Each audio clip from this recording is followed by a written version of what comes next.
Greetings and welcome back to room 303 in our Talks with Walt, as we are calling our readings through the deathbed edition of Walt Whitman's Leaves of Grass. We turn now to Poverties, Wincings, and Sulky Retreats. Strangely worded first line that will be captured in this title. Here we will have another, what we are calling theodicy, that is to say of our big five: epistemology and ontology, what can you know and who are you? Psychology, sociology, the study of the individual mind and the group.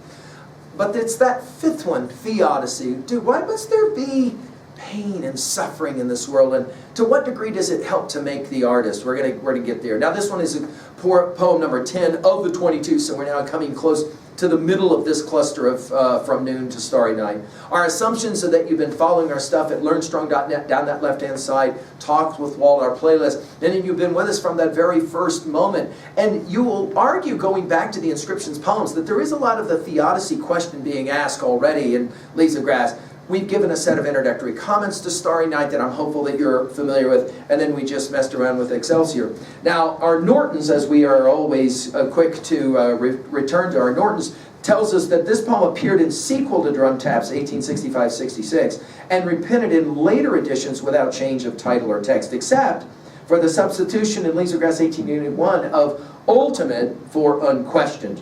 During the crisis years of the early 1860s, the poet, deeply perturbed but invincibly hopeful, entered into his notebooks just such adoration to himself as the sentiments here expressed. Let's go ahead now and just enjoy this poem. By the way, the word "ah" here, you'll remember it from Song of Myself 11, where its first use was. 4 times it's going to happen here. The word "ah," how does it work? Well, I would say at 3A, it's almost like T.S. Eliot's Hollow Men. We are the hollow men, we are the stuffed men, leaning together, headpiece filled with straw. Alas. That alas is kind of the ah. In other words, it's almost like a sigh. And we'll have to go back to our Dante, who we'll finish with when we're talking at 3A. Back to our Dante. You remember in the Divine Commedia in Inferno, we've given full lectures on all of this at learnstrong.net, but do you remember that there's a realm where there's that sighing that goes on? That's kind of this ah. Ah, poverties, wincings, and sulky retreats. Ah, you foes that in conflict have overcome me. For what is my life or any man's life but a conflict with foes, the old, the incessant war? You degradations, you tussle with passions and appetites, you smarts from dissatisfied friendships. Ah, wounds, the sharpest of all. You toil of painful and choked articulations, you meanness. You shallow tongue talks at tables, my tongue the shallowest of any. You broken resolutions, you racking angers, you smothered ennuis. Ah, think not you finally triumph. My real self has yet to come forth. It shall yet march forth, o'ermastering, till all lies beneath me.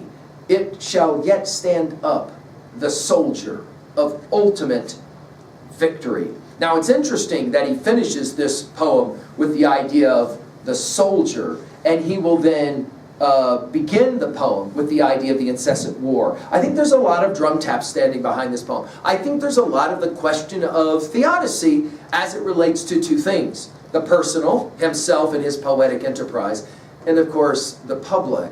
Namely, of course, the horrific war that is a part of the American Civil War experience, right?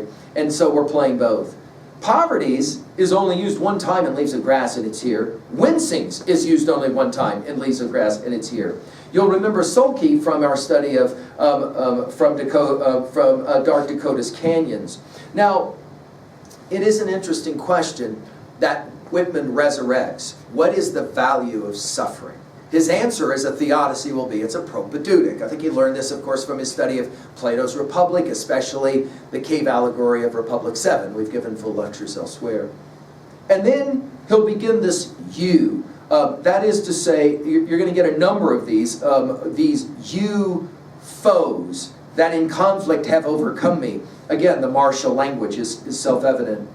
And then he'll say it in this phrasing in a parenthetic: for what is my life, or any man's life, but a conflict with foes, the old, the incessant war. And there it is. There's his statement of theodicy. Life is suffering, is of course the way that Gautama Buddha will see it after he comes to his enlightenment. And I think there's a lot to be made of this idea.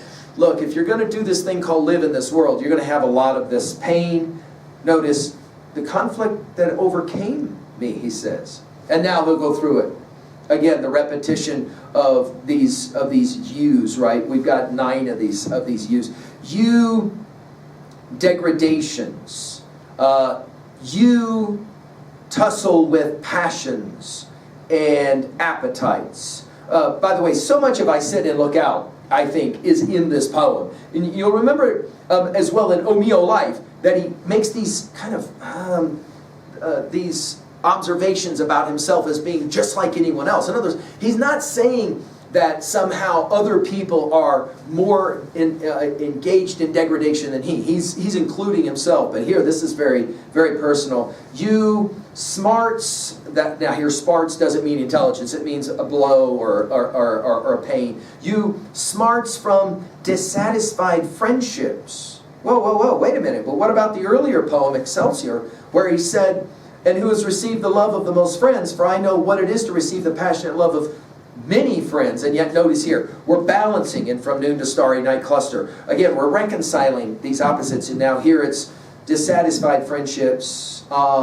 wounds the sharpest of all. Now it is true that in our biography of Whitman, as we've commented several times, Whitman felt let down, not supported by any number of possible or would-be friends or colleagues or the like. And he was sometimes even concerned that Emerson didn't go out really of his way to support him as much as he probably should have. And here he calls it the sharpest of all. And again, this use of sharp takes us back to martial language. You toil of painful and choked articulations.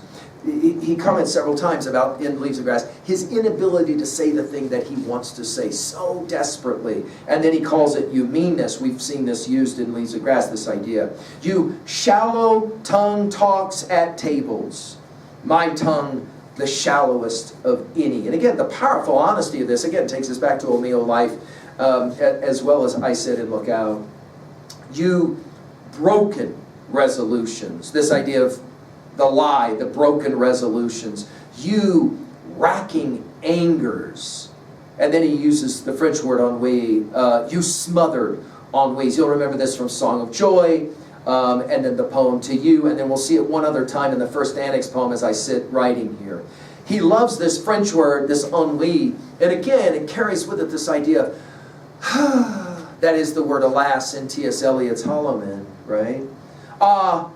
And now he's going to speak to all of these poverties, these wincings, these sulky retreats. And now here's his response. Think not you finally triumph. Again, more martial language. My real self has yet to come forth. Now, this idea of coming forth is remarkable, right? We've seen it a number of times in Leaves of Grass. Think about the power of a line like that in a collection called Leaves of Grass. The idea of growing, the idea of, no, I'm not done. This is his theodicy, right? I'm not done. It shall yet march, the triumph. It shall yet march, or mastering, till all lies beneath me. Now, again, this use of the word all is so important in Leaves of Grass as an inclusive word. And yet, what is he going to say? Well, some have read this as he's responding still to Longfellow. In other words, I will be considered the greater poet when it's all said and done. I'll be considered the greatest writer in American history. There could be that argument to be made here. And then finally, he says, it shall yet triumph. It shall yet stand up. The soldier of ultimate victory. Now, 15 times in Leaves of Grass the word victory gets used, and I think it's significant that it's used right here. In other words, I will win.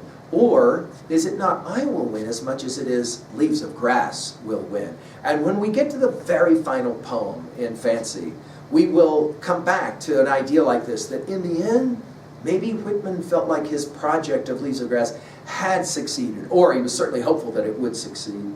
At 2a, what are we going to say about a message from a poem like this? Well, I think in the end, he's arguing the poet, the artist, will survive. Why? Because he's able to stand up to everything, he's able to take everything, and he's able to somehow go forth. He's able to move beyond, to transcend, right? At 2b, I love all of the repetitions of you, up around 10 of those. I love the repetition of like, oh man, I got this challenge in my life. At 3A, we could obviously give a lot of comparison. We mentioned a number of titles here, but I mentioned Dante, so we'll come back to it. What does Dante's Divine Commedia teach us, as we say in our lectures on this brilliant poem? Well, I think it's what Whitman learned. In other words, we don't go to hell, we go through hell. And the challenge is to keep going. And how does Dante get through that first and of course later on even the second circle or the area that he has to travel through? Well, he does it with his guide, with Virgil. And I think very much Whitman believed that his Leaves of Grass could serve as a guide to get us through hell. To what? Victory, obviously in Dante, ultimately up that hill. Finally, in 3B, how about this to own a poem like this? What's the hardest stuff that you've ever had to endure, but ultimately you led yourself or you found your way to victory? And is Leaves of Grass in your study of Leaves of Grass helping you find that? I hope that that's the case. Thank you.